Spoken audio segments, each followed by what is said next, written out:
Please welcome Wyatt Cenac. I also, like Mike, was supposed to do this show a while back, and I bailed out. And I think I was supposed to do the one Eureka, which that one I actually had stuff for. Like I was like, oh, I could talk for an hour about the sci-fi television show Eureka.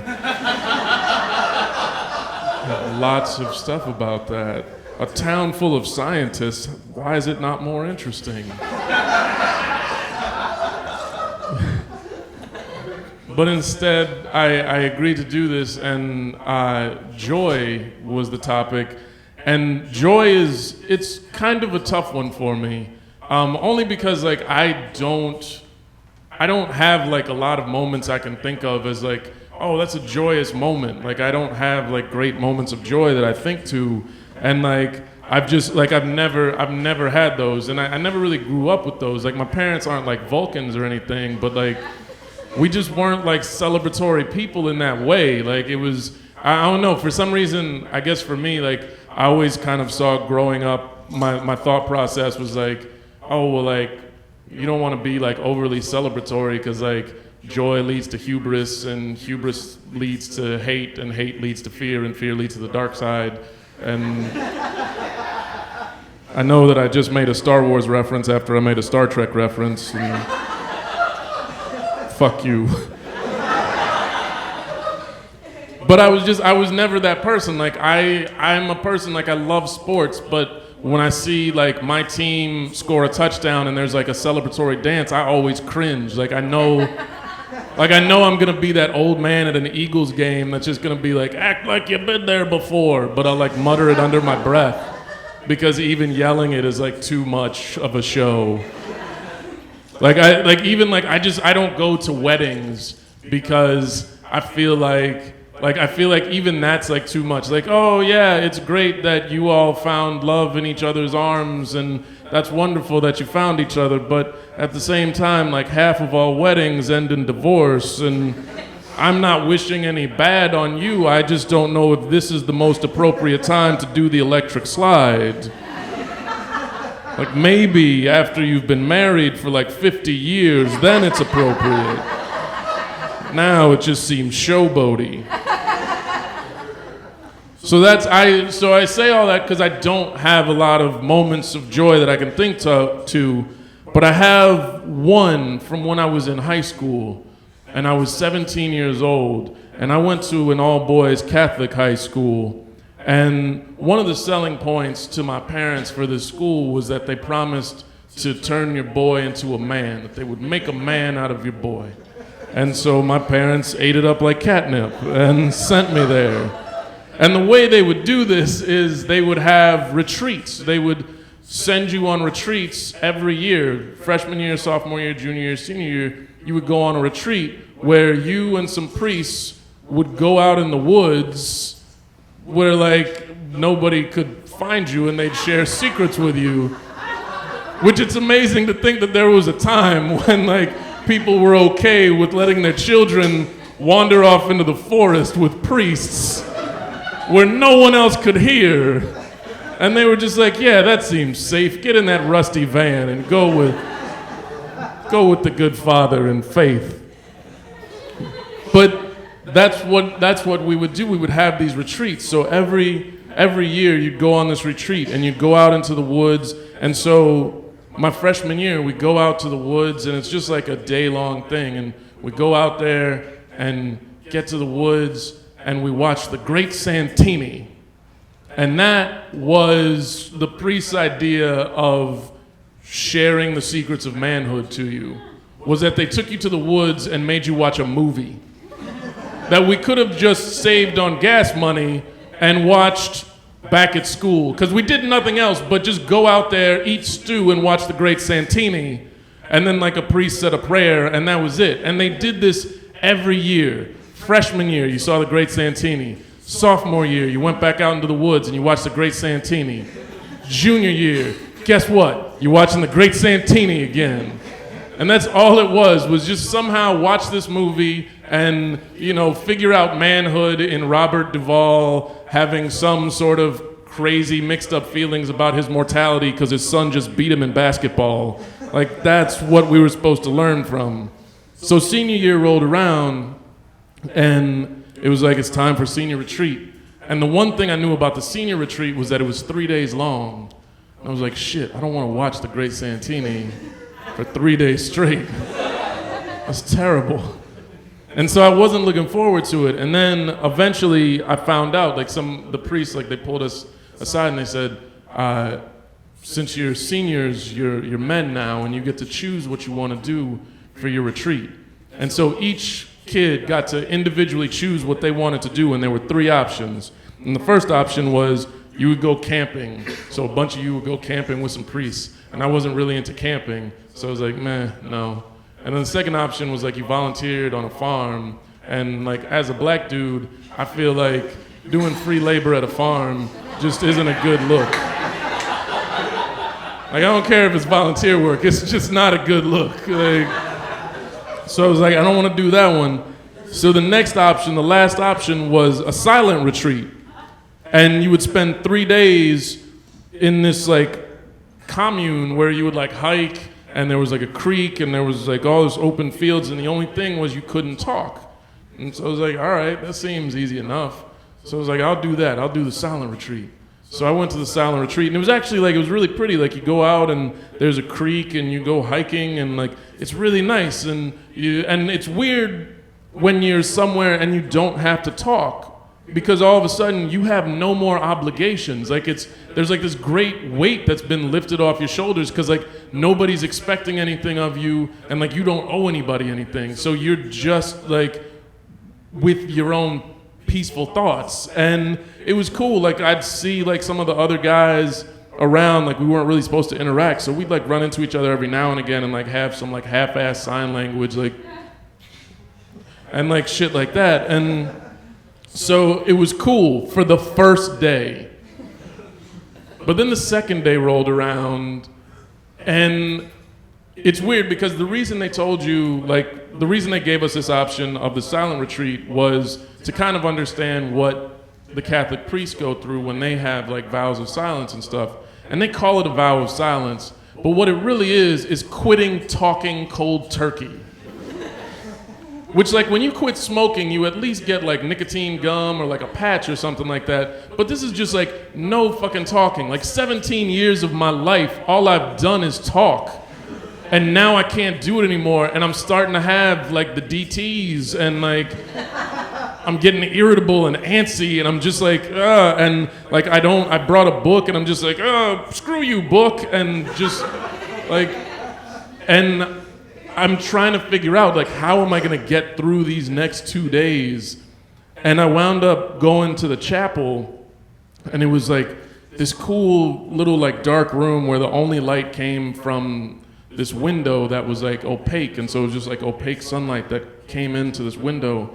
And I'm sitting there by myself, and there's a part of me that's hoping for some great awakening, like I feel like in high school I always heard about like those great Catholic awakenings, and they always kind of promoted that might, you know, send you to the priesthood. And I hadn't totally ruled out like becoming a Catholic priest. I wasn't Catholic, but I'd seen the priests at my high school, and it was like I saw them and I thought, like, they actually have like a pretty decent life. Like, they live rent-free and they get like 3 square meals a day. And I thought about it, and I was like, yeah, I could do that. Like, I left the church part out of it, and I was like, I could totally do that. Like, live at this school and then just spend all my time in the gym working on my basketball game. And then, like, I'd join the NBA. That was, like, the thought in my head, was that I'd become a Catholic priest and then join the NBA. And then just like, I figured like that would be it. Like, I'd fucking be like the pontiff in the paint, and like and nothing happened. I sat in this chapel, and there was no awakening.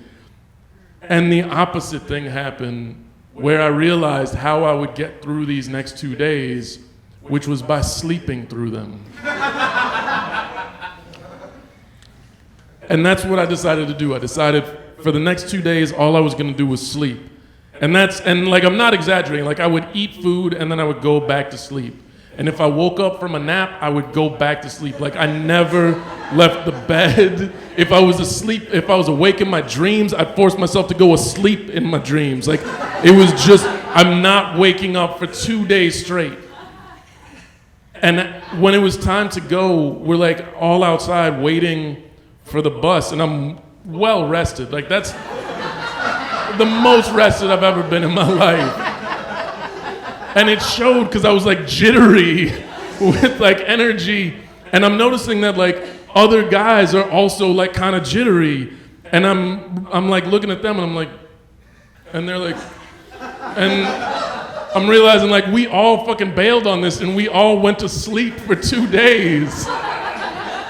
And we're all just like, there's all this energy and we're like broncos at like a rodeo, like in a rodeo stall, just like, and one of the priests is finally like, look, the bus is running late, so if you guys want, you can start talking now. And I think he was hoping that we would have like integrity for his fucking struggle and be like, and instead, we just started screaming.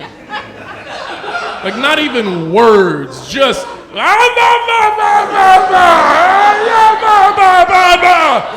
and running and screaming and just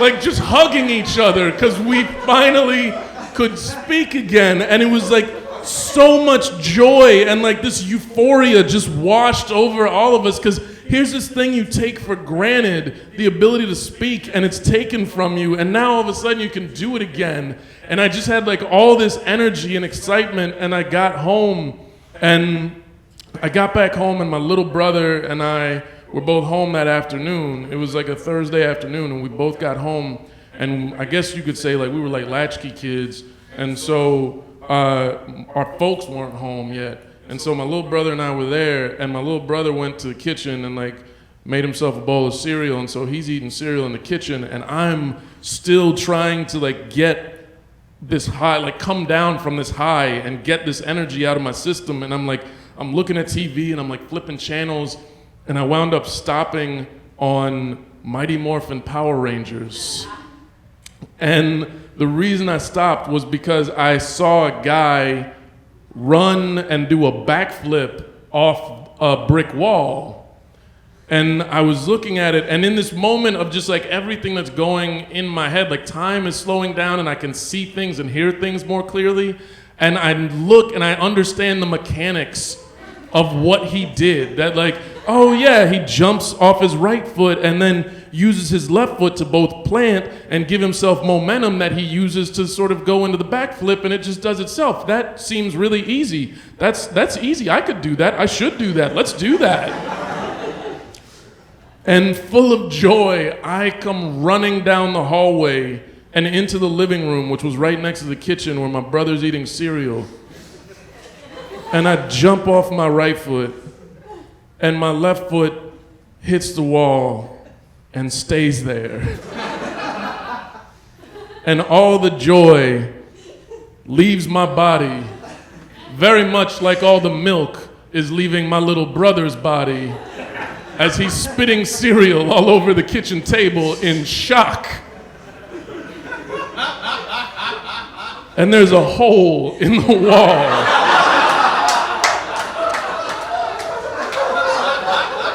Because what I didn't account for was that he did this on a brick wall, and I did this on drywall.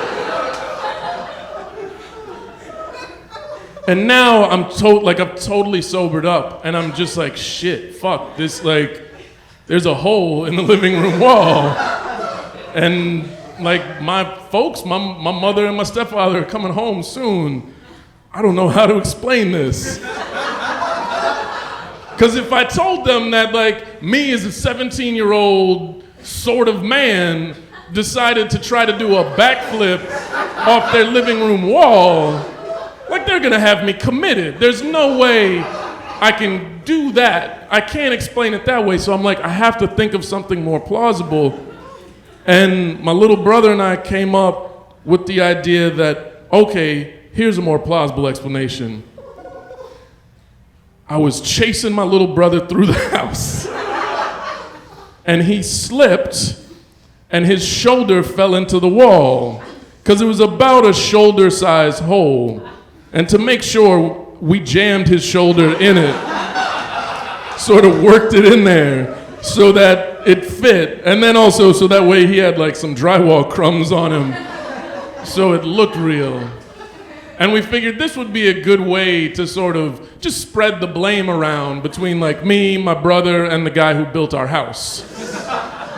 Like, this is also on you, contractor. And so my parents come home and they're not thrilled. They're not thrilled at all about it. I'm surprised. But they're not very happy. And they didn't, like, we couldn't fix it. Like, it was one of those things where it's like my parents weren't like, okay, let's throw money at this problem. Like, so it was like, you know, we couldn't pay to fix it. So there's just a hole sitting there reminding me of this moment of joy that I had. And it just sat there. And then a little bit after that, I had a birthday, like a few weeks later.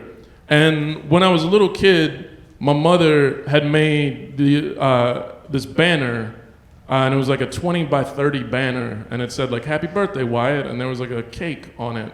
And when I was a little kid, she would hang that up in the living room, so I'd walk out and I'd be like, "Oh yeah, there's that banner for my birthday."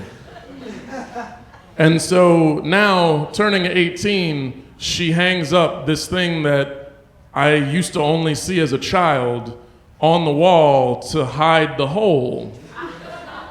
And it works, and it's up there, you know, it's like my birthday happens, and it's up there for like a week, and then 2 weeks, and then a month, and then 3 months, and it stays up for almost a year until my brother's birthday, where we replace it with his banner. And there's something very weird, there's something very weird about having a birthday banner up for like 9 months out of the year in the room that your parents entertain people. Because your parents' friends generally don't give a shit about you. Like, they know your name enough, like they know enough information about you to like sort of get that part of the conversation out of the way with your parents. Like, "Oh, how's Wyatt? He's good. Okay, I don't care. Let's talk about what we really want to talk about, wine." And so it was always very weird to be in my house when like some of my parents' friends were over and they would see this banner and they'd be like, "Oh, it's your birthday, happy birthday." And it's like, no, it's not my birthday.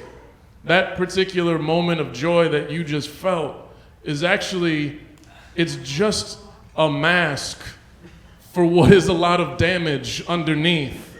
And really, I don't know if this is the most appropriate time to tell me happy birthday or to start doing the electric slide. And yeah, so for me, that's joy. Like, joy is this great moment of happiness followed by a giant hole in drywall. Thank you.